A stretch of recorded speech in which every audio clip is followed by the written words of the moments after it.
I would like to invite Marmara Anatolian İmam High School 9th grade student Yahya Mavituna to the podium.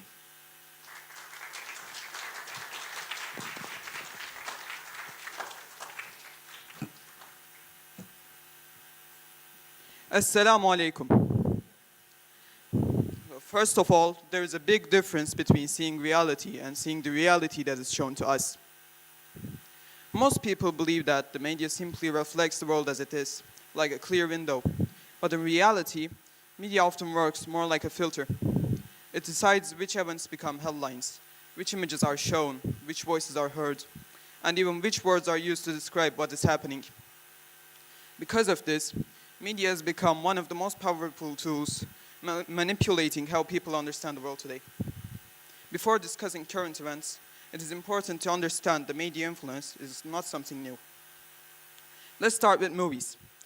After World War II, many influential figures in Hollywood strongly supported the creation of Israel, since they controlled major studios and possessed the resources to produce films.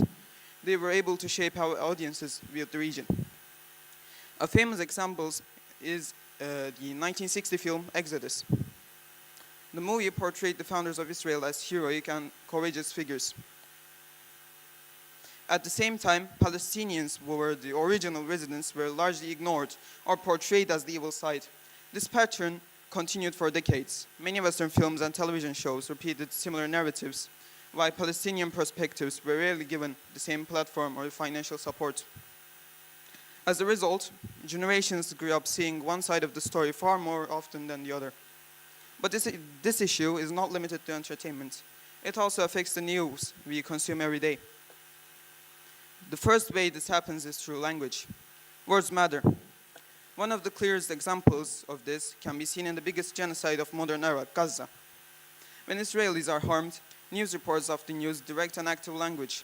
People are described as being attacked, killed, murdered, or even massacred. However, when Palestinians are harmed, reports frequently use more passive language, such as died in clashes or lost their lives. The event may be more tragic for one side, but the wording can change how audiences emotionally interpret what happened. The second pattern involves names and numbers. When Israeli victims are reported on, audiences often learn their names, see their photographs, and hear interviews with family members.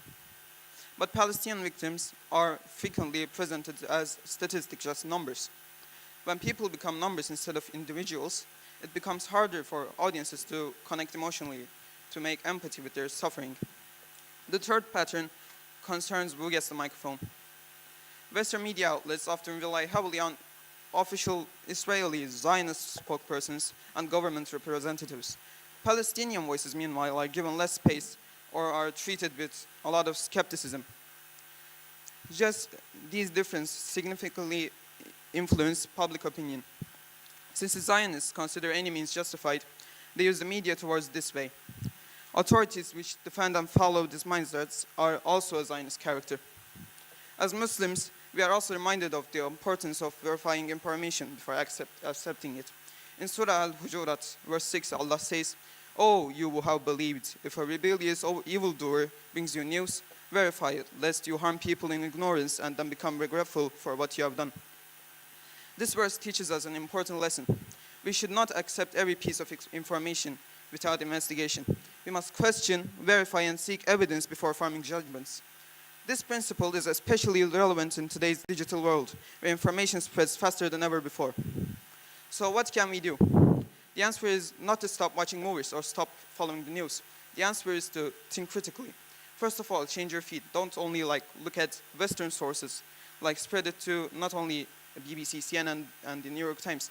Look at Al Jazeera, TRT World, or many other sources like that. Support the missing forces too. If Hollywood won't tell Palestinian stories, go find the filmmakers who will, such as the Watermelon Media. Watch movies and documentaries made by Palestinian artists. When we give those stories our views and our support, we prove that people want to hear the whole truth, not just one side. Third of all, question everything. Whenever you read a headline, pause and ask yourself, whose voice is missing here?